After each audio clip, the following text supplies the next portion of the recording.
Student, હવે આપણે ગુજરાત સરકાર દ્વારા આયોજિત ચેપ્ટર નંબર 1 અને ચેપ્ટર નંબર 15 ની જે એકમ કસોટી છે તેનું આપણે સોલ્યુશન જોઈએ એમાં ક્વેશ્ચન નંબર 1 આપ્યો છે કે જો ગુરુત્તમ સામાન્ય અવયવ 25 અને 15 કે 25 અને 15 નો ગુરુત્તમ સામાન્ય અવયવ બરાબર 4x + 1 હોય તો x શોધો। ચાર ઓપ્શન આપ્યા છે 3/5, 5/3, 1 અને 3/4। તો સ્ટુડન્ટ જો બહુ જ સિમ્પલ દાખલો છે। આ કેસની અંદર શું કરીશું કે 25 અને 15 એ બંનેનો આપણે ગુરુત્તમ સામાન્ય અવયવ મેળવીશું અને તેને સરખાવીશું 4x + 1 સાથે, બરાબર સ્ટુડન્ટ, અને આપણને x ની કિંમત મળી જશે। સિમ્પલ દાખલો છે। તો જોઈએ કે ગુરુત્તમ સામાન્ય અવયવ, હવે આપણે ગુરુત્તમ સામાન્ય અવયવ બે રીતે મેળવી શકીએ, યુક્લિડની ભાગ પ્રવિધિથી અને અવિભાજ્ય અવયવીકરણની રીતથી। તો આપણે યુક્લિડની ભાગ પ્રવિધિથી ગુરુત્તમ સામાન્ય અવયવ મેળવ્યા। તો જો યુક્લિડની ભાગ પ્રવિધિનું શું હતું પ્રમેય સ્ટેટમેન્ટ આપણે લખીએ તો a = bq + r, એટલે કે ભાજ્ય બરાબર ભાજક ગુણ્યા ભાગફળ વત્તા શેષ, બરાબર કે પૂર્ણાંક a અને b માટે q અને r એવા મળે કે જેથી a = bq + r થાય અને જે r છે એ કેવા હતા 0 < r b, કે b કરતા નાની કિંમત હોય r ની, બરાબર સ્ટુડન્ટ। તો તેની સાથે આપણે જો સરખાવીએ તો જો હવે a બરાબર 25 લઈએ અને b બરાબર 15 લઈએ તો શું થાય 15 બરાબર 25 બરાબર 15। હવે q અને r કેટલા હશે તો એની હાટુ શું કરે કે આપણે ભાગફળ અને શેષ મેળવવા પડે, તો ભાગાકાર કરીએ 25 15, 15 એકા 15, 25 માંથી 15 જાય કેટલા વિધા 10।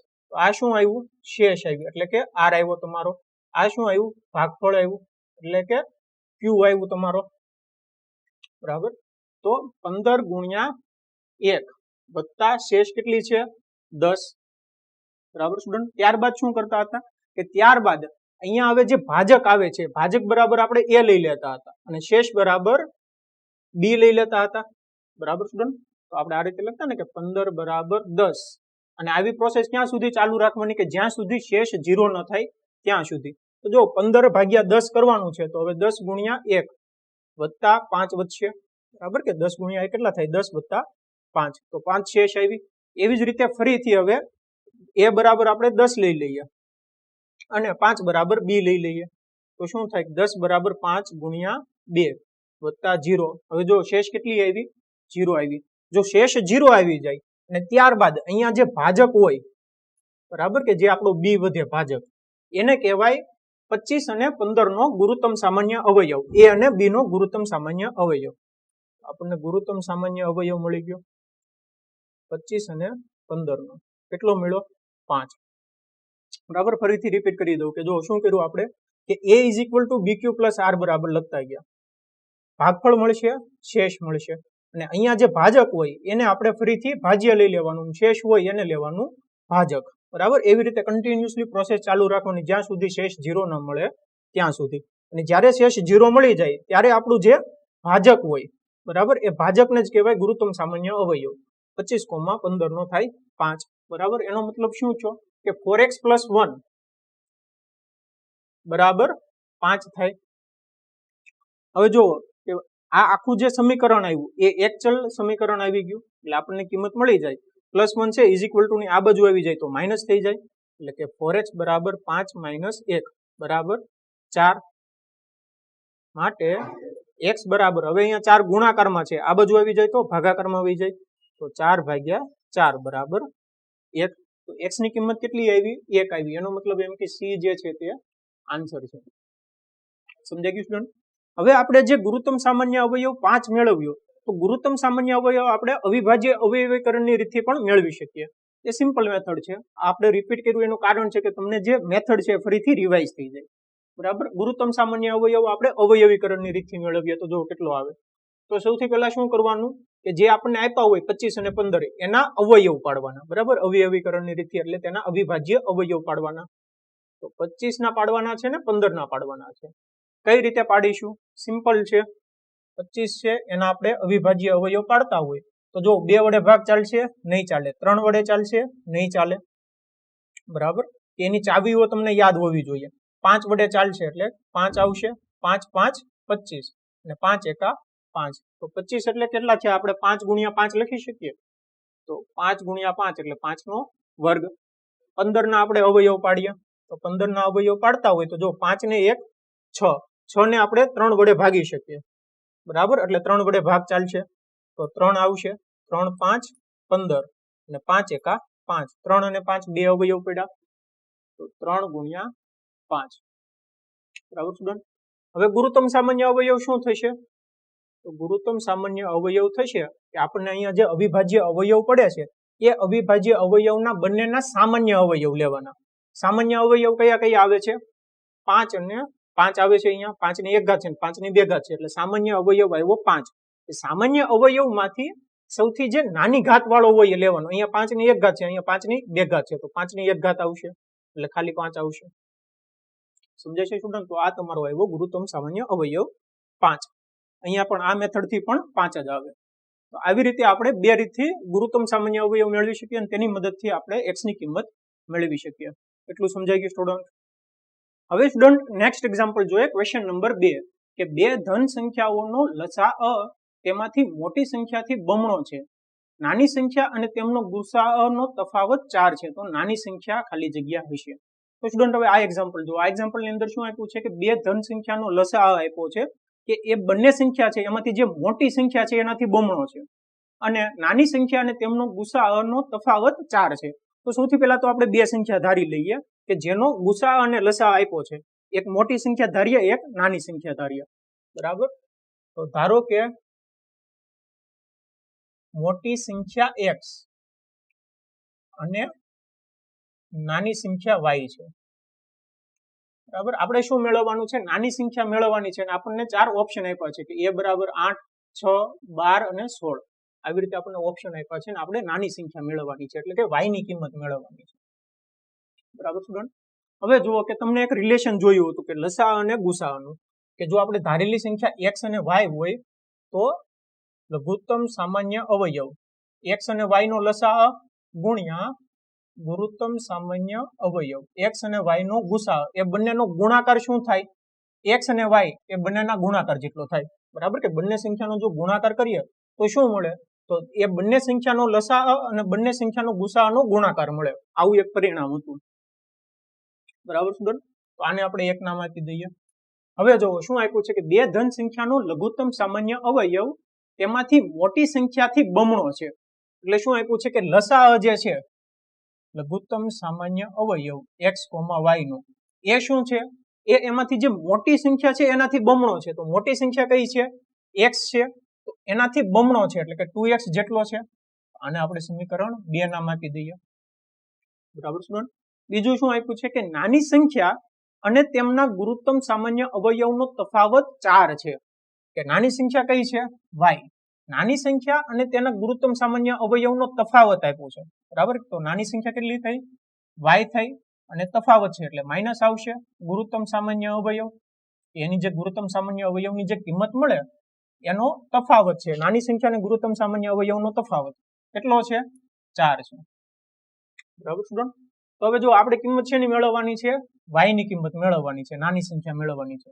તો હું એક કામ કરું કે અહીંયાથી ગુરુત્તમ સામાન્ય અવયવ અહીંયા મૂકી દઉં, અહીંયાથી લઘુત્તમ સામાન્ય અવયવ અહીંયા મૂકી દઉં, એટલે હવે આ જે આખું સમીકરણ છે એ x અને y ના સ્વરૂપમાં આવી જશે, બરાબર સ્ટુડન્ટ. ત્યારબાદ જોઈએ કે શું થાય. તો જો અહીંયા ગુરુત્તમ સામાન્ય અવયવ બરાબર હું આ રીતે લખી શકું કે ગુરુત્તમ સામાન્ય અવયવ x, y બરાબર કેટલા થાય? ગુરુત્તમ સામાન્ય અવયવ આ બાજુ માઇનસ છે, ઇઝ ઇક્વલ ટુ ની આ બાજુ આવી જાય તો પ્લસ થઈ જાય, અને અહીંયા 4 જે પ્લસ છે આ બાજુ આવી જાય તો માઇનસ થઈ જાય. તો શું થાય? y - 4 બરાબર ગુરુત્તમ સામાન્ય અવયવ. તો ગુરુત્તમ સામાન્ય અવયવ બરાબર y - 4 થશે. આને સમીકરણ 3 નામ આપો. હવે જુઓ કે સમીકરણ 2 અને 3 ની કિંમત 1 માં મૂકી દઈએ. તો સમીકરણ 2 અને 3 ની કિંમત 1 માં મૂકતા શું થશે? તો જો લસાઅ ગુણ્યા ગુસાઅ, લસાઅ કેટલો છે? 2x, બરાબર. એની ગુણાકારમાં ગુરુત્તમ સામાન્ય અવયવ x, y નો તો કેટલી છે? y - 4 બરાબર કેટલા થાય? x ગુણ્યા y.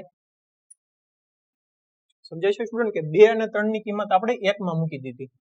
તો જો 2x ગુણ્યા y - 4 is equal to x into y. તો જો x ઉડી ગયા, બરાબર. હવે આખું સમીકરણ છે એ y ના સ્વરૂપમાં આવી ગયું, તો આપણને y ની કિંમત ઇઝીલી મળી જાય જે આપણે મેળવવાનું છે.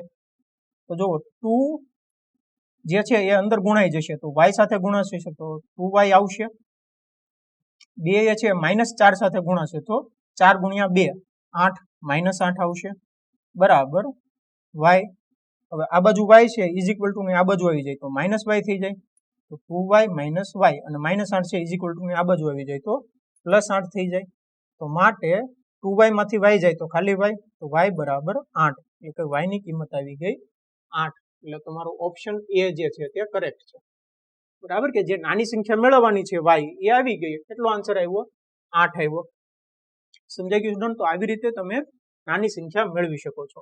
એટલું સમજાઈ ગયું સ્ટુડન્ટ? હવે આપણે નેક્સ્ટ એક્ઝામ્પલ જોઈએ કે નીચેના વિધાનો ખરા છે કે ખોટા તે જણાવો. ખોટા હોય તો તે સાચું બને તે રીતે સુધારીને લખવું બરાબર કે જે વિધાનો છે તે વિધાનો ખરા છે કે ખોટા તે આપણે કહેવાનું છે ને જો ખોટું વિધાન હોય તો તેને આપણે સાચું બને તે રીતે સુધારીને લખવાનું છે. જોઈએ ક્વેશ્ચન નંબર 3 કે બ્રિટનના જે.ઈ. કેરી છે સિક્કાને 10,000 વખત ઉછાળતા 5,067 વખત છાપ મેળવી. આ સિક્કામાં છાપ મેળવવાનું પ્રયોગાત્મક સંભાવના 0.5067 હતી. તો સ્ટુડન્ટ હવે આ એક્ઝામ્પલ જો આ એક્ઝામ્પલની અંદર શું છે કે બ્રિટનનો એક ગણિત શાસ્ત્રી હતો જે.ઈ. કેરી છે. એને શું કર્યું કે એને સિક્કાને 10,000 વખત ઉછાળ્યો બરાબર કે જો સિક્કાને 10,000 વખત ઉછાળવામાં આવે તો એને પરિણામ શું મળ્યું કે 5,067 વખત છાપ મળી. તો આ સિક્કામાં છાપ મેળવવાની પ્રયોગાત્મક સંભાવના કેટલી થઈ 0.5067 થઈ એવું આ ક્વેશ્ચન પૂછે છે. તો આ વિધાન સાચું છે કે ખોટું? તો સ્ટુડન્ટ આ વિધાન શું સત્ય? કઈ રીતે સત્ય થાય બરાબર? તો તમને ખબર છે કે જે સંભાવના છે પ્રયોગાત્મક સંભાવના લખીએ અહીંયા તો પ્રયોગાત્મક સંભાવના બરાબર શું થાય અહીંયા છેદમાં આવશે કુલ પરિણામ કે કુલ કેટલી વખત એને સિક્કો કુલ કેટલી વખત એને પ્રયોગ કર્યો તે બરાબર કે કુલ પ્રયોગની સંખ્યા. અને અંશમાં શું આવશે કે અંશમાં આપણે જે સાનુકૂળ પરિણામ જોતું છે કે સાનુકૂળ પ્રયોગ કે સાનુકૂળ પરિણામ તે આવશે બરાબર સ્ટુડન્ટ? તો જો એને આપણે જે મેળવવાની છે સંભાવના એ શું છે કે તે છાપ મળે એની સંભાવના મેળવવાની છે. તો છાપ કેટલી વખત આવે છે 5,067 વખત આવે છે. તો એની છેદમાં આવશે કુલ પરિણામ કે કુલ કેટલી વખત તેને ઉછાળવામાં આવી તો આવશે 10,000 બરાબર. તો કેટલા છે જો 1 2 3 4 4 જે છેદમાં 10,000 છે 4 પોઈન્ટ છે એટલે 4 પોઈન્ટ આ બાજુ ખસવાનું 1 2 3 4 તો આવશે 0.5067. તો આ થઈ પ્રયોગાત્મક સંભાવના બરાબર. તો જે સાચું છે કે પ્રયોગાત્મક સંભાવના 0.5067 નથી 0.5067 આવી ગઈ. સિમ્પલ દાખલો છે. નેક્સ્ટ એક્ઝામ્પલ જોઈએ ક્વેશ્ચન નંબર 4 કે પ્રયોગ બાળક જન્મ્યું છે પરિણામ તે બાબો છે કે બેબી. આ પ્રયોગનું પરિણામ સમસંભાવી નથી. તો સ્ટુડન્ટ હવે આ એક્ઝામ્પલ જો અહીંયા શું આપ્યું છે આ વિધાનમાં કે પ્રયોગ કર્યો કે ભાઈ બાળક જન્મ્યું. હવે તમને ખબર છે કે જો બાળક જન્મ્યું હોય તો પરિણામ શું હોઈ શકે? બે જ વસ્તુ હોઈ શકે કે તે બાબો હોય અથવા તો બેબી હોય. કે જેવી રીતે આપણે સિક્કાને ઉછાળીએ તો પરિણામ બે જ શક્ય છે છાપ આવે અથવા તો કાટ આવે. તો જે છાપ આવવા અને કાટ આવવાની જે સંભાવના છે તેને શું કહેવાય? સમસંભવી કહેવાય બરાબર કે જે પરિણામ છે બંને સરખા આવે છે સમસંભવી પરિણામ છે. એવી જ રીતે અહીંયા જોઈએ કે જો બાળક જન્મ્યું હોય તો તે બાબો હોય અથવા તો બેબી હોય બંનેને જે પરિણામ છે એ કેવા થયા? સમસંભવી પરિણામ થયા બરાબર. તો અહીંયા જે વિધાન આપ્યું છે કે પ્રયોગનું પરિણામ સમસંભવી નથી તો આ વિધાન કેવું છું? ખોટું છું એટલે કે અસત્ય આપ્યું છે અહીંયા બરાબર. હવે જો અસત્ય આપ્યું હોય ખોટું આપ્યું હોય તો શું કરવાનું છે કે તે સુધારીને ફરીથી લખવાનું છે. તો ફરીથી આપણે આ લખી શકીએ કે ભાઈ આ પ્રયોગનું પરિણામ સમસંભવી છે બરાબર. કે પ્રયોગ કયો? બાળક જન્મ્યું છે ને પરિણામ તે બાબો છે કે બેબી. હવે આ જે પ્રયોગ અને પરિણામ છે પરિણામ કેવું છે? સમસંભવી પરિણામ છે. સમજાઈ ગયું સ્ટુડન્ટ કે બાબો આવે અને બેબી આવે બંનેની સંભાવના કેટલી છે? સરખી છે એટલે સમસંભવી કહેવાય. એટલું સમજાઈ ગયું સ્ટુડન્ટ? હવે સ્ટુડન્ટ આપણે નેક્સ્ટ એક્ઝામ્પલ જોઈએ ક્વેશ્ચન નંબર 5 કે નીચેના જોડકા જોડો. એની અંદર એ અને બી આપ્યા છે જેની અંદર એ છે કે ચોક્કસ ઘટનાની સંભાવના અશક્ય ઘટનાની સંભાવના અને બી ની અંદર આપ્યા છે કે 1.5 0.5 0 અને 1. તો તમને ખબર છે કે કોઈ પણ ઘટના હોય એ ચોક્કસ ઘટના કે એ ચોક્કસ બનવાની જ છે બરાબર. તો તેની ઘટના કેવી થઈ? તો તે ઘટના છે એની સંભાવના થઈ 1 થઈ બરાબર. કે હું તમને એમ કહું કે ભાઈ સિક્કો ઉછાળવામાં આવે તો છાપ મળે અથવા કાટ મળે એની સંભાવના કેટલી? તો છાપ અને કાટ બે જ મળવાના છે ને બરાબર. તો તેની સંભાવના કેટલી થઈ? 1 થાય સમજાય છે કે સાનુકૂળ પરિણામ 2 થયા, 2/2 એટલે ઘટના સંભાવના કેટલી થઈ? 1 થઈ. તો કોઈ પણ ઘટના છે ચોક્કસ મળવાની સંભાવના કેટલી થઈ? કે ચોક્કસ ઘટનાની સંભાવના 1 થઈ. તો 1 હારે આવશે ડી. બરાબર. એવી જ રીતે જોઈએ કે અશક્ય ઘટનાની સંભાવના, કે એ અશક્ય વસ્તુ છે, કે હું તમને એમ કહું કે એક પાસો ઉછાળવામાં આવે અને પાસા ઉપર 13 આવે, એની સંભાવના કેટલી? બરાબર. તો હવે તમને ખબર છે કે જે પાસો છે, પાસા ઉપર 1 2 3 4 5 6 એવી રીતે 6 અંકો જ હોય, તો 13 અંક આવવાનો જ નથી. બરાબર. તો તે કેવું થઈ ગયું? અશક્ય વસ્તુ થઈ ગઈ. તો એની સંભાવના કેટલી થઈ? 0. તો 2 સાથે આવશે 0 એટલે કે સી આવશે. બરાબર. કે ચોક્કસ ઘટના એટલે કે એ ફિક્સ થવાની જ છે, તો 100% થવાની જ છે. એવી જ રીતે અશક્ય ઘટના એટલે કે ઇમ્પોસિબલ, શક્ય જ નથી, તો કેટલી થઈ? 0 થઈ. 1 હારે ડી અને 2 હારે સી. સમજાઈ ગયું સ્ટુડન્ટ? સ્ટુડન્ટ, હવે આપણે નેક્સ્ટ એક્ઝામ્પલ જોઈએ. ક્વેશ્ચન નંબર 6 કે આપેલ છે કે 3 વિદ્યાર્થીઓના સમૂહમાં 2 વિદ્યાર્થીઓનો જન્મદિવસ સમાન હોય તેની સંભાવના 0.008 છે. વિદ્યાર્થીઓનો જન્મદિવસ સમાન ન હોય તેની સંભાવના કેટલી? તો સ્ટુડન્ટ હવે આ એક્ઝામ્પલ જો, આ એક્ઝામ્પલ ની અંદર શું આપ્યું છે કે કોઈ 3 વિદ્યાર્થીઓનો સમૂહ છે, એની અંદર 2 વિદ્યાર્થીઓનો જન્મદિવસ સમાન હોય તેની સંભાવના આપી દીધી છે, કે જો કોઈ 2 વિદ્યાર્થી છે એનો જન્મદિવસ એક જ તારીખે હોય, એની સંભાવના છે 0.08. અને વિદ્યાર્થીઓનો જન્મદિવસ સમાન ન હોય તેની સંભાવના. તો જો સ્ટુડન્ટ કે આપણને કોઈ એક સંભાવના આપી છે અને બીજી સંભાવના એનાથી ઉલટી આપી છે. બરાબર. તો આજે બંને ઘટના થઈ, એક એવી થઈ પૂરક ઘટના થઈ. બરાબર. કે એક કઈ ઘટના છે કે બંને વિદ્યાર્થીઓનો જન્મદિવસ સમાન હોય, અને બીજી એવી ઘટના છે કે બંને વિદ્યાર્થીઓનો જન્મદિવસ સમાન ન હોય, એટલે એકબીજાની પૂરક ઘટના થઈ. તો આપણે લખી શકીએ કે જો પ્રોબેબિલિટી કોઈ ઘટના એ છે, એની પ્રોબેબિલિટી આપી છે 0.08. એટલે આ ઘટના એ કઈ છે એ લખી લઈએ. ચાલો કે ઘટના એ બરાબર 2 વિદ્યાર્થીઓનો જન્મદિવસ સમાન હોય. બરાબર. કે 2 વિદ્યાર્થીઓનો જન્મદિવસ સમાન હોય તેની સંભાવના P of A બરાબર 0.008 આપી છે. આપણે શું મેળવવાનું છે કે વિદ્યાર્થીઓનો જન્મદિવસ સમાન ન હોય. સમાન ન હોય એટલે એનો મતલબ શું થયો કે આની જે P of A છે એની પૂરક ઘટના થઈ. બરાબર. અને તમને ખબર છે કે કોઈ પણ ઘટના હોય કે P of A છે એની માની લો પૂરક ઘટના બરાબર શું થાય કે 1 માઇનસ P of A થાય. બરાબર. અથવા તો તમે એમ પણ કહી શકો કે પૂરક ઘટનાની સંભાવના પ્લસ તે ઘટનાની સંભાવના બંનેનો સરવાળો 1 થાય. તો જો કોઈ પણ ઘટના છે P of A, એની પૂરક ઘટનાની સંભાવના કેટલી થઈ કે 1 માઇનસ P of A થઈ. બરાબર. તો એની ઉપરથી આપણે લખી શકીએ કે ભાઈ વિદ્યાર્થીઓનો જન્મદિવસ સમાન ન હોય તેની સંભાવના કેટલી થઈ? તેની સંભાવના બરાબર 1 માઇનસ P of A એટલે કે 0.008. બરાબર કેટલા થયા? 0.1 માંથી 0.008 જાય તો વધે 992, 0.992. બરાબર. તો આ સંભાવના થઈ બંને વિદ્યાર્થીઓનો જે જન્મદિવસ છે સમાન ન હોય તેની સંભાવના. સમજાઈ ગયું સ્ટુડન્ટ? નેક્સ્ટ એક્ઝામ્પલ જોઈએ. ક્વેશ્ચન નંબર 7 કે યુક્લિડની ભાગ પ્રવિધિનો ઉપયોગ કરી ગુરુત્તમ સામાન્ય અવયવ મેળવો 135 અને 225 નો. તો જેવી રીતે આપણે પહેલો એક્ઝામ્પલ કર્યો હતો, યુક્લિડની ભાગ પ્રવિધિની મદદથી આપણે ગુસા મેળવ્યો હતો ને તેની મદદથી આપણે x મેળવ્યું હતું. સેમ મેથડ અહીંયા ફોલો કરવાની છે. અહીંયા આપણે ખાલી ગુરુત્તમ સામાન્ય અવયવ મેળવવાનું છે. તો જોઈએ શું આપ્યું છે 135 અને 225 નો. તો તમને ખબર છે કે ભાઈ 225 ગ્રેટર ધેન 135 થાય. તો શું લખવાનું કે a is equal to bq plus r સ્વરૂપમાં લખવાનું. a બરાબર 225 લેવાના, b બરાબર 135 લેવાના. તો 225 બરાબર 135 ભાગાકાર કરો, q અને r મેળવો. તો જો ભાગાકારમાં તમને ખબર છે, આપણે અહીંયા કેલ્ક્યુલેશન કરીએ. 225 135 એક વડે જ ભાગ ચાલશે, કેમ કે 13 દુ 26 260 થઈ જશે, એટલે 225 કરતા વધી જશે. એક વડે જ ભાગા ચાલશે. 135 બાદબાકી કેટલી થાય 0. 22 માંથી 13 જાય 7 અને 2 90. બરાબર સ્ટુડન્ટ? તો કેટલા વધ્યા? અહીંયા q બરાબર 1 આવ્યો અને r બરાબર 90 ગુણ્યા 1 વત્તા 90. એવી જ રીતે હવે જે 135 છે તે a થઈ જશે અને જે શેષ r હતી એ b થઈ જશે.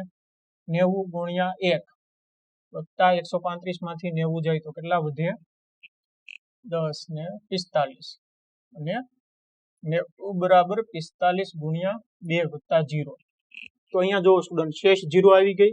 તો હવે તમારો જે ભાજક આવ્યો બી એને કહેવાય ગુરુત્તમ સામાન્ય અવયવ. ગુરુત્તમ સામાન્ય અવયવ કેટલાનો 135 અને 225 નો કેટલો આવ્યો 45. શેષ 0 થાય ને ત્યાં અટકી જવાનું. સમજાઈ ગયું સ્ટુડન્ટ? બહુ જ સિમ્પલ દાખલા છે. તો સ્ટુડન્ટ હવે આપણે નેક્સ્ટ એક્ઝામ્પલ જોઈએ કે 5 ચોકટના પત્તા 10 ગુલામ, રાણી, રાજા અને એકો એ તમામના મુખ નીચે તરફ રાખીને સરખી રીતે ચીપેલા છે. પછી એક પત્તું યાદચ્છિક રીતે ખેંચવામાં આવે છે.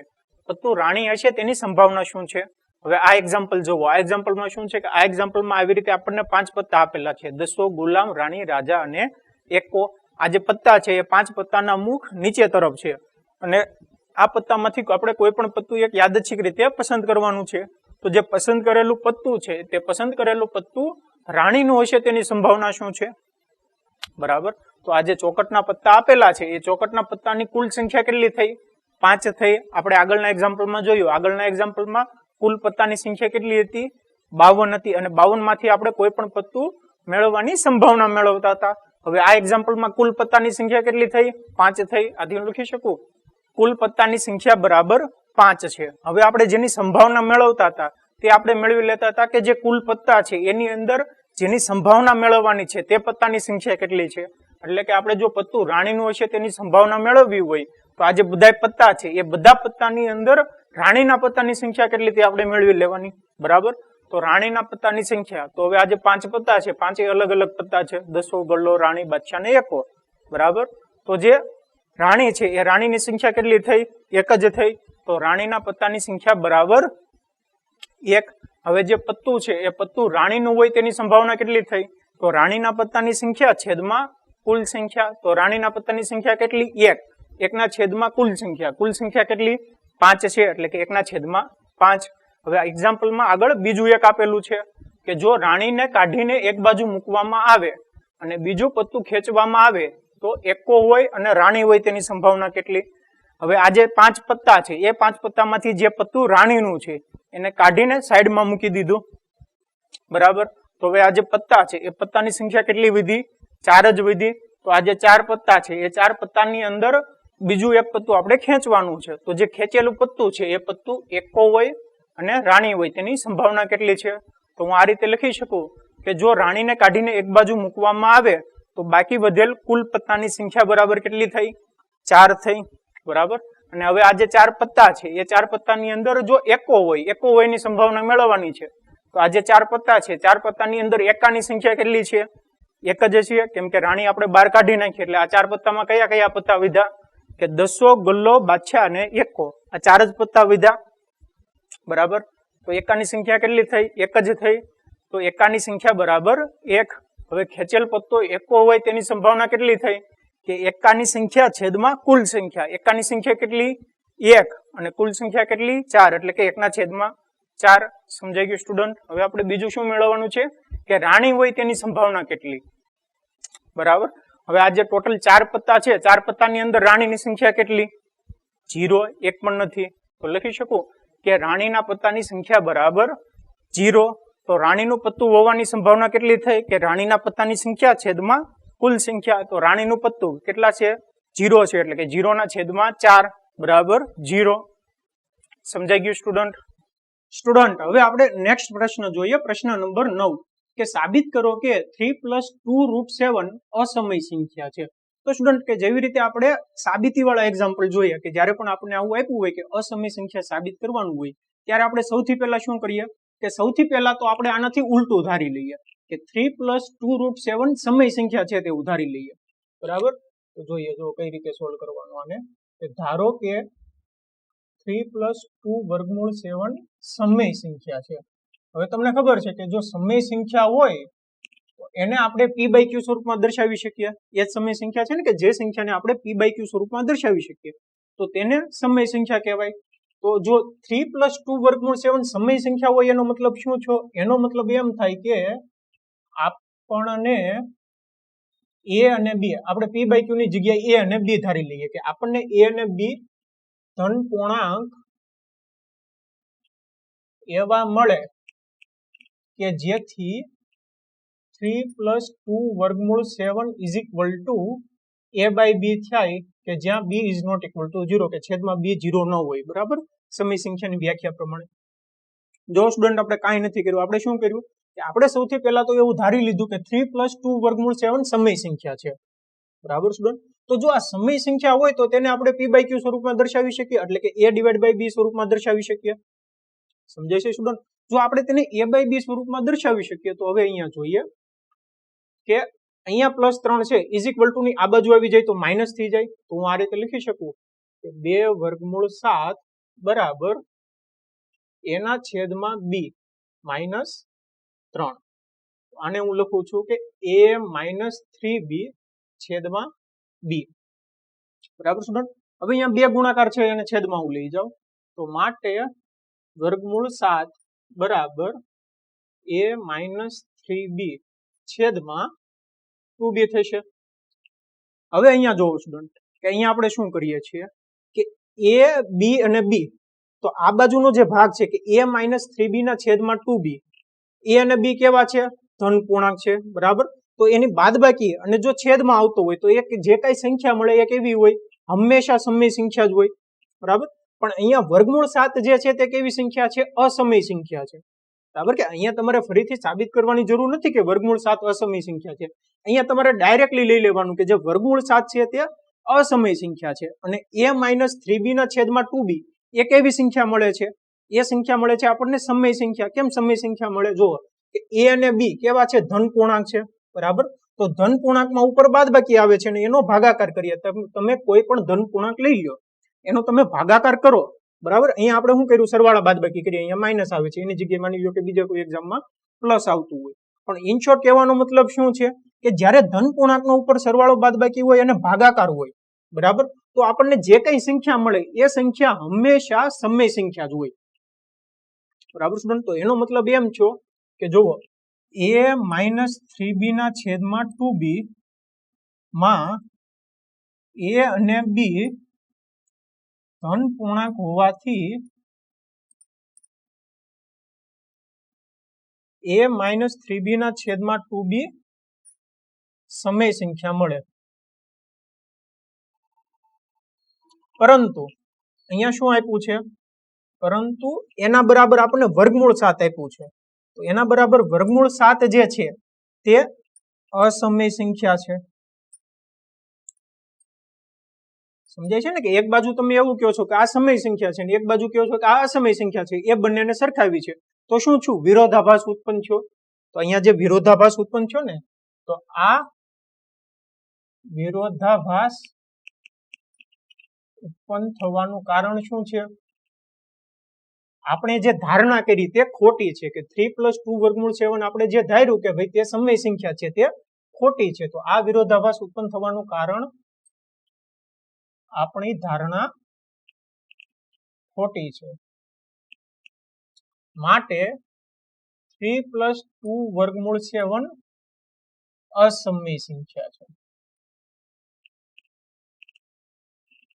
સમજાઈ ગયું સ્ટુડન્ટ ધ્યાન દઈને સમજો સ્ટુડન્ટ કે જ્યારે તમને વર્ગમૂળ 2 વર્ગમૂળ 5 હોય વર્ગમૂળ 7 હોય આવું સાબિતી કરવાનું આવે ને ત્યારે તમારે સાબિત કરવાનું હોય છે કે વર્ગમૂળ 2 વર્ગમૂળ 5 અને વર્ગમૂળ 7 પણ જ્યારે તમને એવું આપ્યું હોય કે ભાઈ માની લો કે 5 વર્ગમૂળ 7 અથવા તો 2 વર્ગમૂળ 7 કે આવી રીતે બીજા કોઈ પણ સરવાળો અથવા તો ગુણાકારના સ્વરૂપમાં આવ્યું હોય ને તો તમારે આ રીતે કરીને સાબિત કરવાનું છે કે જે આપણી ધારણા છે તે ખોટી હોય છે બરાબર કે એક બાજુ તમને અસમય સંખ્યા મળી જાય છે તે ડાયરેક્ટલી લઈ લેવાની આ બાજુની જે મળશે એ સમય સંખ્યા મળશે અને વિરોધાભાસ ઉત્પન્ન થાય છે ને એનું કારણ શું છે કે આપણી ધારણા ખોટી છે સમજાઈ ગયું સ્ટુડન્ટ તો સ્ટુડન્ટ હવે આપણે નેક્સ્ટ ટાઈપના એક્ઝામ્પલ જોઈએ કે સાબિત કરો કે √5 અસમય સંખ્યા છે હવે અસમય સંખ્યા કોને કહેવાય કે અસમય સંખ્યા એટલે કે એવી સંખ્યાઓ કે જે સંખ્યાઓને આપણે p/q સ્વરૂપમાં ન લખી શકીએ તેવી સંખ્યાઓને અસમય સંખ્યાઓ કહેવાય અને એવી સંખ્યાઓ કે જે સંખ્યાઓને આપણે p/q સ્વરૂપમાં લખી શકીએ તે સંખ્યાઓને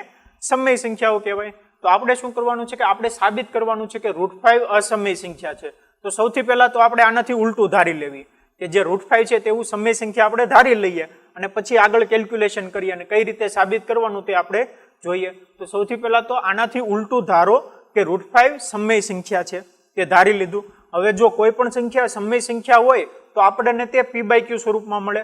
તો આથી હું લખી શકું કે આથી પરસ્પર અવિભાજ્ય પૂર્ણાંક a અને b એવા મળે કે જેથી √5 a/b થાય. જો સ્ટુડન્ટ હવે શું કર્યું આપણે સૌથી પહેલા તો શું કર્યું કે જે √5 છે તેને સમય સંખ્યા ધારી, અને જો √5 સમય સંખ્યા હોય તો આપણને પરસ્પર અવિભાજ્ય પૂર્ણાંક એવા મળે કે જેથી √5 a/b થાય. પરસ્પર અવિભાજ્યનો મતલબ શું છે કે માની લ્યો કે આપણને કોઈ એક સમય સંખ્યા આપેલી છે કે 6/15, બરાબર. 6/15 નો મતલબ શું છે? હવે 6 છે એનો મતલબ શું છે? 3 × 2 અને 15 નો મતલબ છે 5 × 3.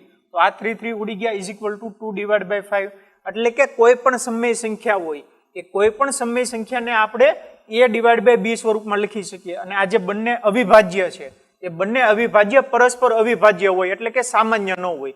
કે જે a અને b જે છે અવિભાજ્ય, a અને b અવિભાજ્યમાં કંઈ પણ સામાન્ય અવિભાજ્ય ન હોય, બરાબર. અહીંયા 2/5 છે, અથવા તો આમ પણ હોઈ શકે કે 2 × 3 / 5 × 7. તો a બરાબર 6 છે અને b બરાબર 35 છે.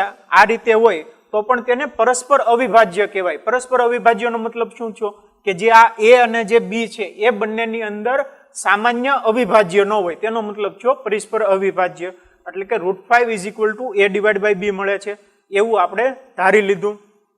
સમજાઈ ગયું સ્ટુડન્ટ? તો √5 a/b છે તો એને હું આ રીતે લખી શકું કે a √5 × b, બરાબર. આ રીતે લખી શકું. હવે હું બંને બાજુ વર્ગ કરું તો શું થાય કે a² = 5b². આ રીતે લખી શકું. શું કર્યું મેં કે a √5 × b લખ્યા, પછી બંને બાજુ વર્ગ કર્યા, એટલે કે a² = 5b². હવે a² = 5b² નો મતલબ શું થયો કે a² નો એક અવયવ 5 મળે એવો મતલબ થાય. કે a² = 5b² છે તો એનો મતલબ શું થયો કે જે a² છે એ a² નો એક અવયવ 5 અને બીજો અવયવ b² છે એવો થાય. એટલે કે એક અવયવ 5 મળે. હવે કોઈ પણ સંખ્યા હોય એના વર્ગનો જો એક અવયવ આપણને 5 મળતો હોય તો તે સંખ્યાનો પણ એક અવયવ 5 મળે. એટલે કે a નો પણ એક અવયવ 5 મળે. સમજાય છે સ્ટુડન્ટ? માની લો કોઈ પણ સંખ્યા છે 25, બરાબર. a² બરાબર 25 છે, એટલે એનો મતલબ શું છે કે a² બરાબર 25 હોય તો આનો એક અવયવ 5 થાય, 5 × 5 = 25. એટલે કે a² નો એક અવયવ 5 છો તો એનો મતલબ શું છો કે જે a² એટલે કે a બરાબર કેટલા થાય? 5 થાય. તો 5 નો પણ એક અવયવ 5 જ મળે, બરાબર. સમજાય છે સ્ટુડન્ટ? કે જો a² નો એક અવયવ 5 હોય તો a નો પણ એક અવયવ 5 મળે. સમજાય છે સ્ટુડન્ટ? માની લ્યો આવી જ રીતે આપણને કોઈ પણ સંખ્યા આપેલી છે કે a² બરાબર 36 છે. એનો મતલબ શું છે કે a² નો એક અવયવ કેટલો છે? a² નો એક અવયવ 2 છે. તો એનો મતલબ શું છે કે a જે છે એ બરાબર કેટલા થાય? 6 થાય. a² નું વર્ગમૂળ એટલે કે a બરાબર 6 થાય. તો 6 નો પણ એક અવયવ આપણને 2 મળે. સમજાય છે સ્ટુડન્ટ? એવી જ રીતે જો a² નો એક અવયવ 5 હોય તો એનો મતલબ એમ થાય કે a નો પણ એક અવયવ 5 મળે. હવે કોઈ પણ સંખ્યાનો જો એક અવયવ 5 મળતો હોય તો આવી રીતે મને કોઈ ધન પૂર્ણાંક c મળે કે જેથી a = 5c થાય, બરાબર. આથી આપણને a = 5c મળે કે કોઈ પણ એવો એક ધન પૂર્ણાંક c મળે કે જેથી a બરાબર 5c થાય. સમજાય છે સ્ટુડન્ટ? જો અહીંયા શું થાય છે કે જો a બરાબર 6 હોય અને એક અવયવ 2 હોય તો હું 6 = 2 × 3 લખી શકું. તો આ જે 3 મળે છે એ c મળે છે. સમજાય છે કે આથી આપણને કોઈ પૂર્ણાંક c મળે કે જેથી a = 5c થાય. હવે બંને બાજુ વર્ગ કરો તો શું થાય કે a² = 25c² થાય. હવે a² ની જે કિંમત છે એ અહીંથી મૂકો. કેટલી કિંમત છે? 5b² છે. તો હું લખી શકું કે 5b² = 25c². હવે 25/5 એટલે કે 5 વિધા, તો એનો મતલબ શું છે કે b² = 5c². b² = 5c² છે એનો મતલબ શું છે કે b² નો એક અવયવ 5 મળે છે. b² નો એક અવયવ જો 5 મળતો હોય તો એનો મતલબ શું થાય કે b નો પણ એક અવયવ 5 થાય. હવે અહીંયા જોવો શું થાય છે કે અહીંયા a² નો એક અવયવ 5 મળે છે અને અહીંયા b² નો એક અવયવ 5 મળે છે. આથી હું લખી શકું કે a અને b બંનેમાં સામાન્ય અવિભાજ્ય અવયવ 5 મળે છે. પરંતુ સ્ટુડન્ટ આપણે આગળ શું ધાર્યું હતું કે જે a અને b જે છે એ પરસ્પર અવિભાજ્ય સંખ્યા છે. એટલે કે એનો મતલબ એમ થાય કે a અને b ની અંદર સામાન્ય અવયવ નથી. પણ અહીંયા શું આવે છે કે a નો એક અવયવ 5 મળે છે અને એવી જ રીતે b નો પણ એક અવયવ 5 મળે છે એટલે અહીંયા એક વિરોધાભાસ ઊભો થાય છે. એ વિરોધાભાસ શું કામ ઊભો થાય છે? કારણ કે આપણે ખોટું ધાર્યું છે કે જે √5 બરાબર a/b છે કે √5 સમય સંખ્યા છે એ આપણે ખોટું ધાર્યું છે. એ ખોટું ધાર્યું એટલે આવો વિરોધાભાસ ઊભો થયો. વિરોધાભાસ શું ઊભો થયો કે આપણે ધાર્યું હતું કે જો √5 બરાબર જો સમય સંખ્યા હોય તો આપણને a અને b પરસ્પર અવિભાજ્ય એવી સંખ્યા મળે કે જેથી √5 બરાબર a અને b થાય. પરસ્પર અવિભાજ્યનો મતલબ શું થયો કે બંનેની અંદર સામાન્ય અવિભાજ્ય અવયવ ન હોય એવા.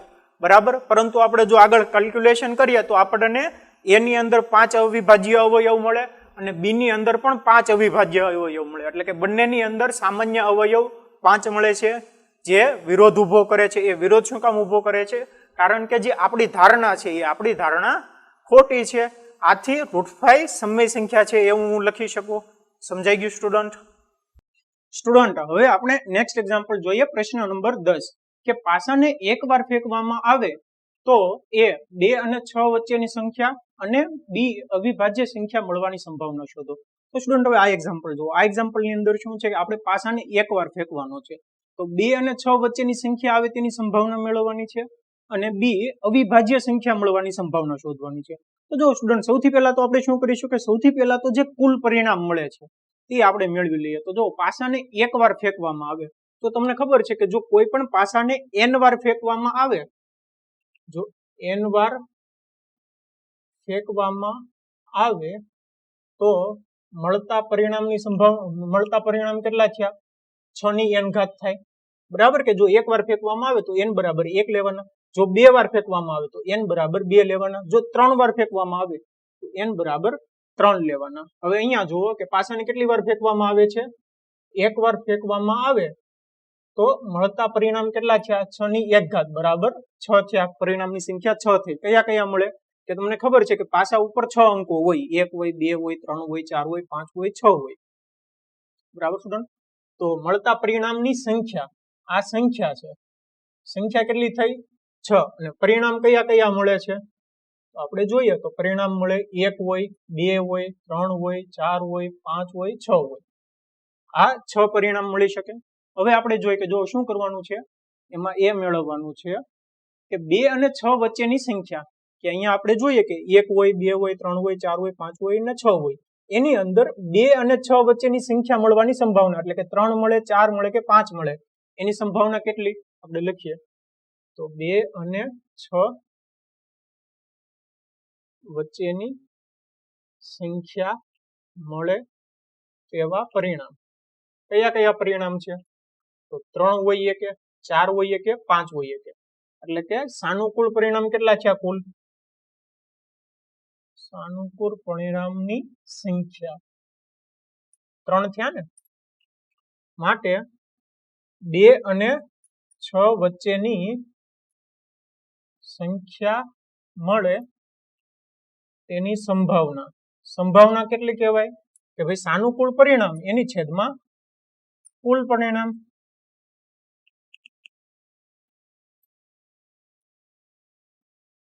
સાનુકૂળ પરિણામ કેટલા સ્ટુડન્ટ?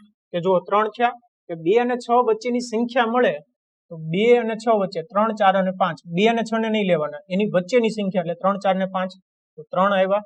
તો 3 ના છેદમાં કુલ પરિણામ 6 કેટલા થયા? 1 ના છેદમાં 2.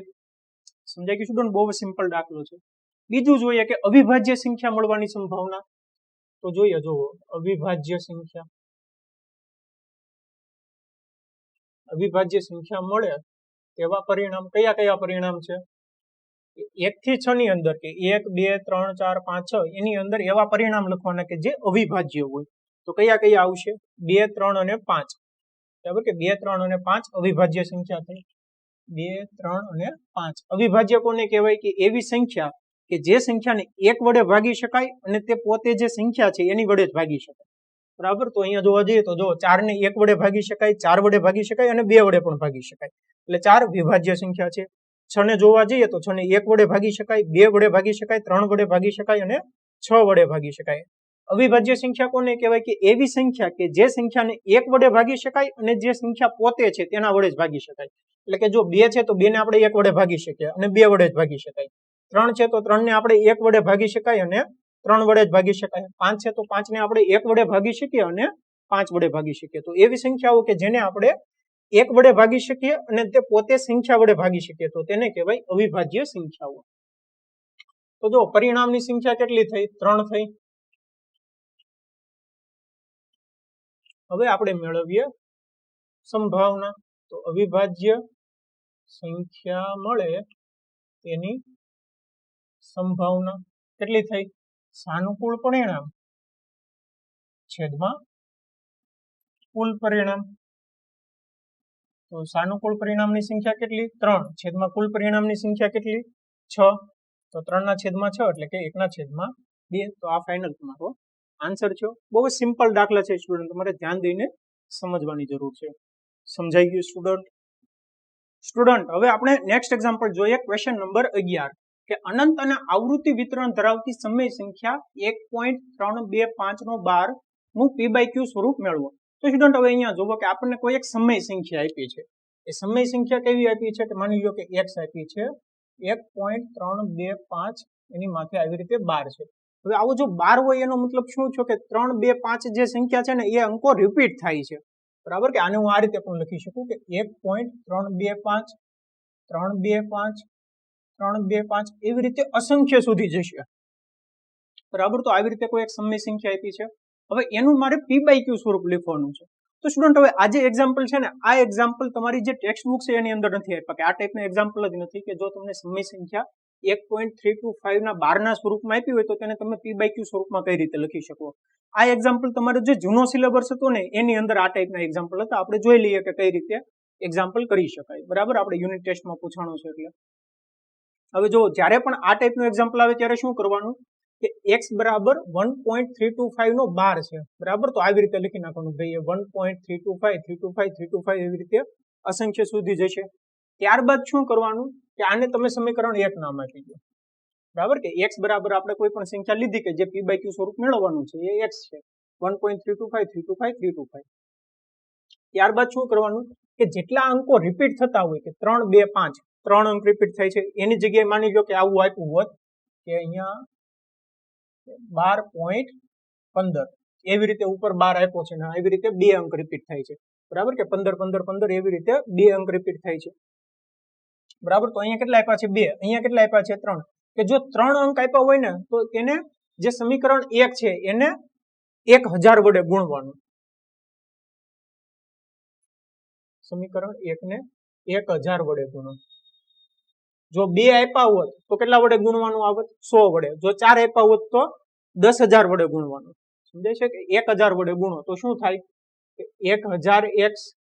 જો આ x ને આપણે 1000 વડે ગુણ્યા તો 1000x થાય સમીકરણ 1 ને. અને અહીંયા શું આવશે કે અહીંયા જે 1.325 છે તો 1325.325 થશે. તો 1325.325 અહીંયા આપણે 1000 નો ગુણાકાર કર્યો. બરાબર સ્ટુડન્ટ, તો આવું થશે કે 1000x બરાબર 1325.325 એવી રીતે અનંત સુધી જશે. આને આપણે સમીકરણ 2 નામ આપીએ. હવે જો હું શું કરું છું કે સમીકરણ જે 2 છે એ 2 માંથી હું એકને બાદ કરું તો શું થશે કે આ જે પોઈન્ટ પછીના 325 છે અહીંયા પોઈન્ટ પછીના 325 એ બધાની બાદબાકી થઈ જશે. બરાબર, જોઈએ એટલે આપણે કરીએ એટલે તમને ખ્યાલ આવશે. તો ભાઈ સમીકરણ 2 - 1 કરીએ.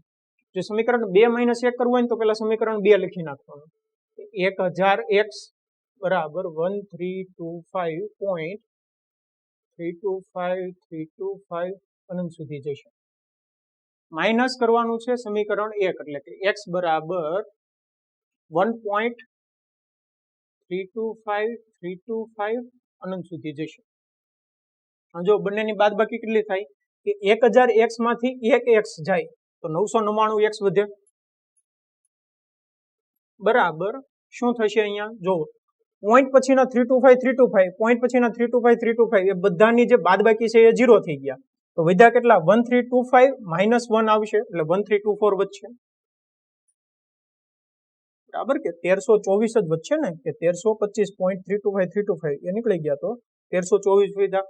હવે માટે હું x બરાબર લખી શકું અહીંયા 999 આ બાજુ છેદમાં જાય તો 1324 / 999. હવે અહીંયાથી તમારે કાંઈ સાદું રૂપ આપવાની જરૂર નથી, આ તમારું p/q સ્વરૂપ આવી ગયું. આવી ગયું ને p/q સ્વરૂપ 1325 ડિવાઇડ બાય 999. એવી જ રીતે સ્ટુડન્ટ આપણે આ એક્ઝામ્પલ કરી જોઈએ એટલે તમને આ જે મેથડ છે ને એ મેથડ સરખી રીતે આવડી જાય. કે માની લો કે તમને 12.15 નો 12 આપ્યો છે, એનું તમારે p/q સ્વરૂપ મેળવવું છે. તો શું કરશો કે સમીકરણ આને એક નામ આપી દઈશું, x બરાબર આવું લઈ લઈએ અને આને એક નામ આપી દઈએ. બરાબર સ્ટુડન્ટ. ત્યારબાદ શું કરવાનું કે પોઈન્ટ પછીના બે આંકડા રિપીટ થાય છે 15 15 15. બરાબર. તો શું કરશું કે 100 વડે ગુણશું. જો 100 વડે ગુણીએ તો શું થાય 100x બરાબર 100 વડે ગુણતા એટલે કે 12 15 15 15 એવું થશે. બરાબર. કે આના બરાબર માની લો કે આ રીતે આપ્યું છે કે 12.15 15 15 15 એવી રીતે અનંત સુધી જાય છે. આ અનંત સુધી જશે અને આને આપણે સમીકરણ 1 નામ આપ્યું. બરાબર સ્ટુડન્ટ. તો જો કે 100x બરાબર 12 15 15 15 આને સમીકરણ 2 નામ આપી દઈએ. હવે સમીકરણ 2 માઇનસ 1 કરવાના. જો 2 માઇનસ 1 કરીએ તો શું આવશે 100x બરાબર 12 15 15 15 અનંત સુધી જશે. એક કયું છે કે ભાઈ x બરાબર 12.15 15 15. બરાબર સ્ટુડન્ટ. જોઈએ આગળ કઈ રીતે કેલ્ક્યુલેશન થાય. 2 ની બાદબાકી કરવાની છે. છેદમાં શું આવશે 100x માઇનસ x એટલે કે 99x બરાબર 12 15 15 15 અને અહીંયા કેટલા છે 12.15 15 15 એટલે પોઈન્ટ પછીના જે 15 15 આ અનંત સુધી જશે તે બંને નીકળી ગયા. 12 15 માઇનસ 12 કેટલા વધશે 12 15 માંથી 12 જાય તો 0 તો 12 0 3 વધશે. તો x બરાબર કેટલા આવ્યા 1203 ભાગ્યા 99. તમારું p/q સ્વરૂપ આવી ગયું. બરાબર. તો આ તમારો આન્સર છે. તો આ મેથડ થી તમે કોઈ પણ એક્ઝામ્પલ આપ્યું હોય કોઈ પણ એક્ઝામ્પલ ને તમે p/q સ્વરૂપે મેળવી લો. માની લો કે તમને એવું આપ્યું છે કે ભાઈ 15.1234 આખાનો 12. તો શું કરશો તમે કે અહીંયા આને બરાબર x લઈ લેશો. બરાબર. અને x બરાબર 15.1234 અનંત સુધી જશે. x ને કેટલા વડે ગુણશો 10,000 વડે ગુણશો. કેમ 10,000 વડે કારણ કે પોઈન્ટ પછીના 4 આંકડા રિપીટ થાય છે. બરાબર. એટલે 10,000 વડે ગુણશો અને ત્યારબાદ તમે આ મેથડ થી x મેળવી લેશો p/q સ્વરૂપમાં. સમજાઈ ગયું સ્ટુડન્ટ. તો સ્ટુડન્ટ હવે આપણે નેક્સ્ટ એક્ઝામ્પલ જોઈએ કે એક ખોખામાં 1 થી 90 સુધીના અંક લખેલી 90 ગોળ તકતીઓ છે. જો ખોખામાંથી એક ગોળ તકતી યાદચ્છિક રીતે કાઢવામાં આવે તો તેના પર 2 અંકની સંખ્યા, પૂર્ણ વર્ગની સંખ્યા અને 5 વડે વિભાજ્ય સંખ્યા હોય તેની સંભાવના શોધો. હવે આ એક્ઝામ્પલ જુઓ. આ એક્ઝામ્પલમાં શું છે કે કોઈ એક ખોખું છે. એ ખોખાની અંદર 1 થી 90 સુધીના અંક લખેલી 90 ગોળ તકતીઓ છે. એટલે જે 90 ગોળ તકતીઓ છે એ બધી તકતીઓ ઉપર 1 થી 90 સુધીના અંકો લખેલા છે. એક તકતી ઉપર 1 હશે, બીજી તકતી ઉપર 2 હશે, એવી રીતે 90 તકતીઓ છે ને બધા ઉપર અલગ અલગ અંકો છે. સમજાઈ ગયું. હવે શું કરવાનું છે કે જો ખોખામાંથી એક ગોળ તકતી યાદચ્છિક રીતે કાઢવાની છે અને તેના પર 2 અંકની સંખ્યા હોય તેની સંભાવના મેળવવાની છે, પૂર્ણ વર્ગની સંખ્યા હોય તેની સંભાવના મેળવવાની છે અને 5 વડે વિભાજ્ય સંખ્યા હોય તેની સંભાવના મેળવવાની છે. તો સૌથી પહેલા તો આપણે શક્ય પરિણામ કેટલા કેટલા છે તે આપણે મેળવી લઈએ. બરાબર. કોઈ એક ખોખું છે, એ ખોખાની અંદર 90 તકતીઓ છે તો આપણને શક્ય પરિણામ કેટલા મળે 90 મળે. કેમ કે જે 90 તકતી છે એ 90 તકતી ઉપર અલગ અલગ અંકો છે. સમજાય છે. તો શક્ય પરિણામ કયા કયા થયા તો આપણે લખી લઈએ કે શક્ય પરિણામ આપણને 1 મળે, 2 મળે, 3 મળે, 4 મળે, 5 મળે કે 90 સુધી આપણને કોઈ પણ અંક મળે. બરાબર. તો શક્ય પરિણામની સંખ્યા કેટલી થઈ 90 થઈ. અને શક્ય પરિણામ કયા કયા છે 1 હોય, 2 હોય, 3 હોય, 4 હોય, 5 હોય એવી રીતે 90 સુધી. હવે આપણે અલગ અલગ સંભાવના મેળવીએ જેમાં પેલી છે 2 અંકની સંખ્યા. બરાબર. કે 2 અંકની સંખ્યા મળવાની સંભાવના. તો સૌથી પહેલા તો 2 અંકની સંખ્યા મળે તેવા પરિણામ સમજી લઈએ. 2 અંકની સંખ્યા વાળા પરિણામ કેટલા થયા એને આપણે સાનુકૂળ પરિણામ કહીએ છીએ. સાનુકૂળ પરિણામ કયા કયા થયા તો આ જે બધા પરિણામ છે એ બધા પરિણામની અંદર જે 2 અંકની સંખ્યા વાળા પરિણામ છે તે થાય. સમજાય છે. તો આ જે 1 થી 90 સુધીના અંકો છે એની અંદર 2 અંકની સંખ્યા વાળા પરિણામ કયા કયા તો 10, 11, 12, 13, 90 સુધીના. બરાબર. તો આ જે બધા પરિણામ છે એ બધા પરિણામ 2 અંકની સંખ્યા વાળા પરિણામ છે. આગળના જોઈએ 1 થી 9 તો 1 થી 9 જે પરિણામ છે તે 1 અંકની સંખ્યા વાળા પરિણામ છે. સમજાઈ ગયું સ્ટુડન્ટ. તો સાનુકૂળ પરિણામ કયા કયા છે 10 હોય, 11 હોય, 12 હોય, 13 હોય તો તે બધા પરિણામને 2 અંકની સંખ્યાવાળા પરિણામ કહેવાય. સમજાઈ ગયું? હવે આપણે મેળવીએ કે સાનુકૂળ પરિણામની સંખ્યા. તો સાનુકૂળ પરિણામની સંખ્યા કઈ રીતે મેળવવી? કે આ જે બધા પરિણામ છે કે 10, 11, 12, 13 એ બધા પરિણામ 2 અંકની સંખ્યાવાળા હોય અને તે કેટલા છે તે આપણે જાણવા છે. સમજાય છે? કે આ જે બધા પરિણામ છે એ બધા પરિણામ 2 અંકની સંખ્યાવાળા પરિણામ છે અને તેની ટોટલ સંખ્યા કેટલી છે તે આપણે જાણવી છે. તો હવે શક્ય પરિણામ કેટલા છે? 90 છે. એટલે કે કુલ પરિણામ આપણને કેટલા મળે? 90 મળે છે. એમાંથી જો હું 1 અંકની સંખ્યાવાળા પરિણામ બાદ કરી દઉં તો મને 2 અંકની સંખ્યાવાળા પરિણામ મળી જાય. સમજાય છે? કે આ જે બધા પરિણામ છે એ 2 અંકની સંખ્યાવાળા પરિણામ છે. હવે આ જે કુલ પરિણામ છે એ કુલ પરિણામમાંથી જો હું 1 અંકની સંખ્યાવાળા પરિણામ બાદ કરી દઉં છું તો મને 2 અંકની સંખ્યાવાળા પરિણામ મળી જાય. હવે જોઈએ કે 1 અંકની સંખ્યાવાળા પરિણામ કેટલા થયા? તો 1 હોય, 2 હોય, 3 હોય, 4 હોય, 5 હોય, 6 હોય, 7 હોય, 8 હોય કે 9 હોય. ટોટલ 9 પરિણામ છે. તો 1 અંકની સંખ્યાવાળા પરિણામ કેટલા થયા? 9 થયા. તો કુલ પરિણામમાંથી હું 1 અંકની સંખ્યાવાળા પરિણામ બાદ કરી દઉં તો મને 2 અંકની સંખ્યાવાળા પરિણામ મળી જાય. તો 90 - 9 કેટલા થાય? 81. જે 81 આવ્યા એ 81 શું છે? કે 2 અંકની સંખ્યાવાળા પરિણામની સંખ્યા. સમજાઈ ગયું? હવે આપણે સંભાવના મેળવીએ કે 2 અંક મળવાની સંભાવના. તો 2 અંકની સંખ્યા મળવાની સંભાવના બરાબર શું થશે? કે સાનુકૂળ પરિણામની સંખ્યા છેદમાં કુલ પરિણામની સંખ્યા. તો સાનુકૂળ પરિણામની સંખ્યા કેટલી છે? 81 છેદમાં કુલ પરિણામની સંખ્યા. કુલ પરિણામ કેટલા છે? 90 છે. કેમ કે આજે ખોખું છે, ખોખાની અંદર તકતીની સંખ્યા કેટલી છે? 90 છે. એટલે શક્ય પરિણામ કેટલા થયા? 90 થયા.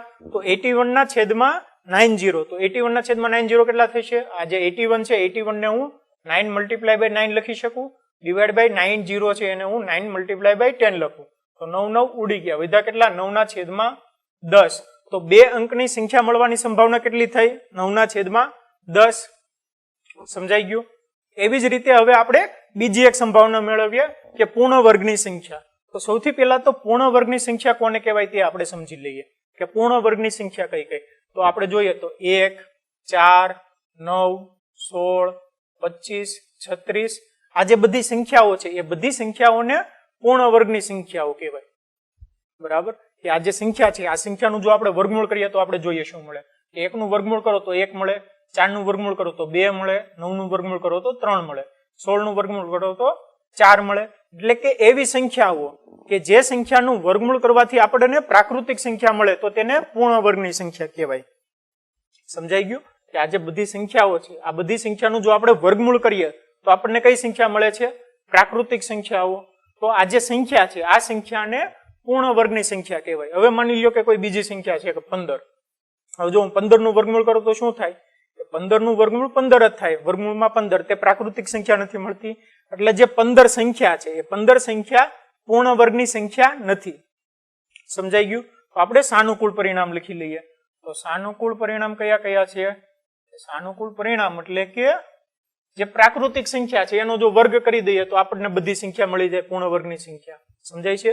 તો 1, 2 નો વર્ગ કરો તો 4, 3 નો વર્ગ કરો તો 9, 4 નો વર્ગ કરો તો 16, 5 નો વર્ગ કરો તો 25, 6 નો વર્ગ કરો તો 36, 7 નો વર્ગ કરો તો 49, 8 નો વર્ગ કરો તો 64, 9 નો વર્ગ કરો તો 81 અને જો 10 નો વર્ગ કરો તો 100 થઈ જાય. અહીંયા 90 સુધી જ અંકો છે એટલે 10 નો વર્ગ આવશે નહીં. તો ટોટલ કેટલા શક્ય પરિણામ મળે? 1, 2, 3, 4, 5, 6, 7, 8, 9. તો સાનુકૂળ પરિણામની સંખ્યા કેટલી થઈ? 9 થાય. હવે આપણે સંભાવના મેળવી લઈએ કે પૂર્ણ વર્ગની સંખ્યા મળવાની સંભાવના. તો પૂર્ણ વર્ગની સંખ્યા મળવાની સંભાવના બરાબર શું થશે? સાનુકૂળ પરિણામની સંખ્યા છેદમાં કુલ પરિણામની સંખ્યા. હવે જે સાનુકૂળ પરિણામની સંખ્યા કેટલી છે? 9. 9 ના છેદમાં કુલ પરિણામની સંખ્યા. કુલ પરિણામ કેટલા છે? 90 છે. એટલે 9 ના છેદમાં 90. 9 ના છેદમાં 90 કેટલા થાય? 1 ના છેદમાં 10 થાય. બરાબર? તો પૂર્ણ વર્ગની સંખ્યા મળવાની સંભાવના કેટલી થઈ? 1 ના છેદમાં 10. હવે આપણે ત્રીજી સંભાવના મેળવીએ. 5 વડે વિભાજ્ય સંખ્યા હોય તેની સંભાવના શોધો. તો સૌથી પહેલા તો આપણે જાણી લઈએ કે 5 વડે વિભાજ્ય સંખ્યા કોને કહેવાય? કે એવી સંખ્યાઓ કે જે સંખ્યાનો એકમનો અંક 0 અથવા તો 5 હોય તો તે સંખ્યા 5 વડે વિભાજ્ય હોય. આપણે પહેલા ચેપ્ટરમાં ઓલરેડી ભણી શક્યા છીએ કે માની લો કે કોઈ 15 છે તો એકમનો અંક 5 છે તો તે 5 વડે વિભાજ્ય હશે. 5 તેરી 15. બીજી કોઈ સંખ્યા માની લો કે 20 છે તો 20 નો એકમનો અંક 0 છે તો 20 ભાગ્યા 5 કરીએ તો 5 4 20 બરાબર 20 ભાગ્યા 5 કરીએ તો 5 4 20 એટલે કે 4 મળે.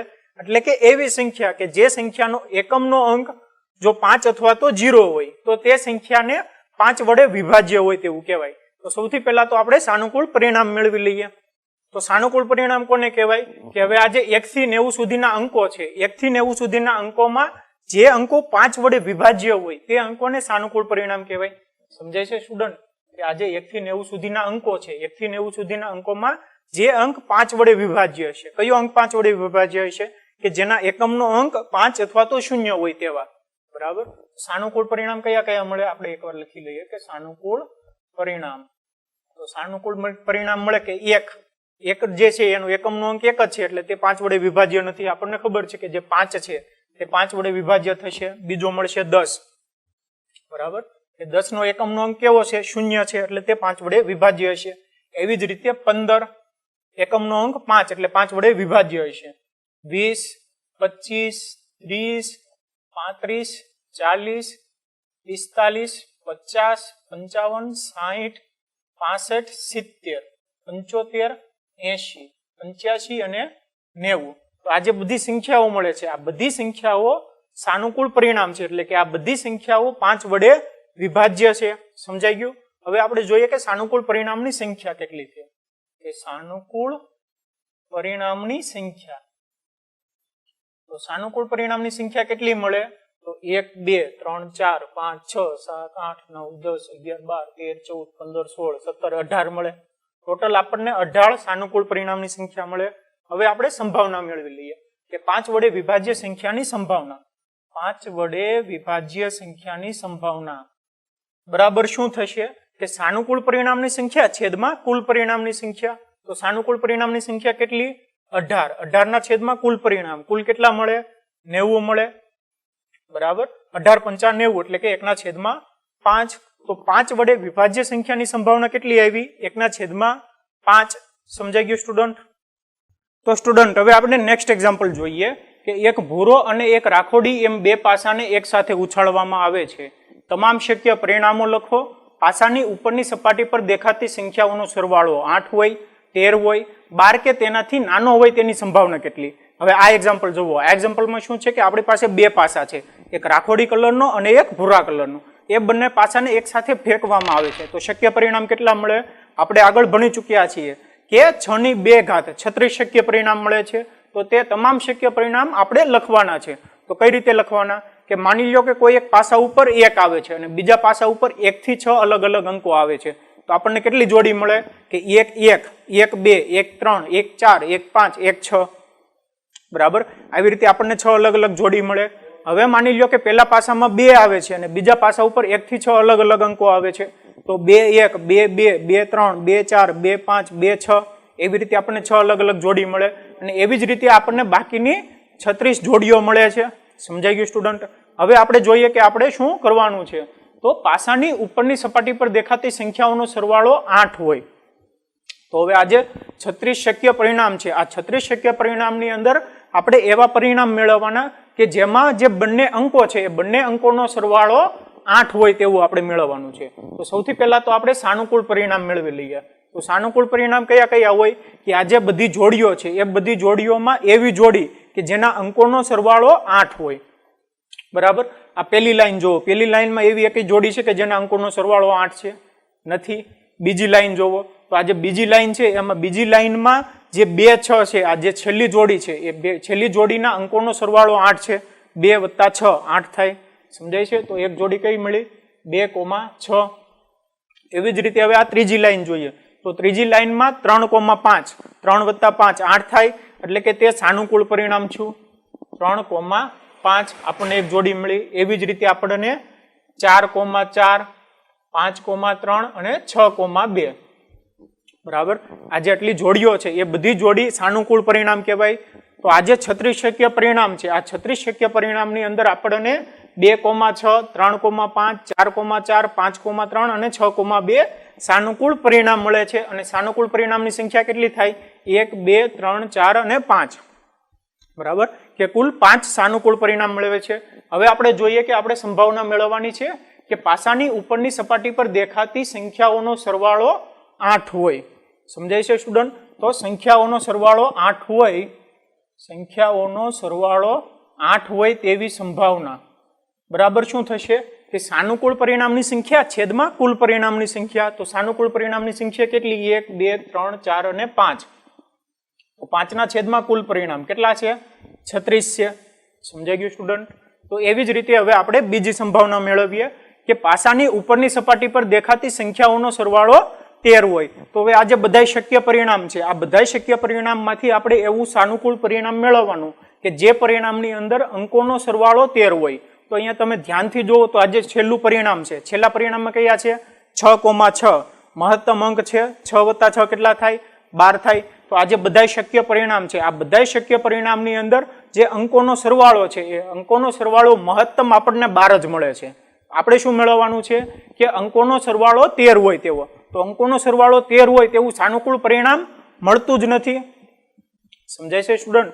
કે આ જે બધા શક્ય પરિણામ છે, આ બધા શક્ય પરિણામની અંદર અંકોનો સરવાળો 13 હોય તેવું પરિણામ આપણને મળતું જ નથી. તો હું આ રીતે લખી શકું કે અંકોનો સરવાળો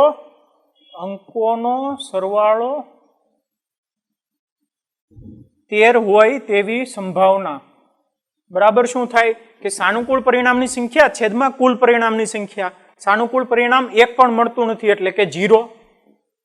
0 ના છેદમાં 36 બરાબર કેટલા થાય? 0 થયો. તો અંકોનો સરવાળો 13 હોય તેની સંભાવના કેટલી થઈ? 0 થઈ. હવે જેની સંભાવના 0 હોય તે ઘટનાને કઈ કહેવાય? અશક્ય ઘટના કહેવાય. આપણે ભણી ચૂક્યા છીએ. તો હવે જે અંકોનો સરવાળો 13 હોય તે ઘટના અશક્ય ઘટના છે. હવે આપણે નેક્સ્ટ એક્ઝામ્પલ જોઈએ કે 12 કે તેનાથી નાનો હોય તેની સંભાવના. ત્રીજું શું છે કે 12 કે તેનાથી નાનો હોય તેની સંભાવના. તો સ્ટુડન્ટ હવે આ જે બધા 36 શક્ય પરિણામ છે તે જોવો. એમાં બધા પરિણામ એવા છે કે જેના અંકોનો સરવાળો 12 અથવા તો 12 થી નાનો હોય. બરાબર?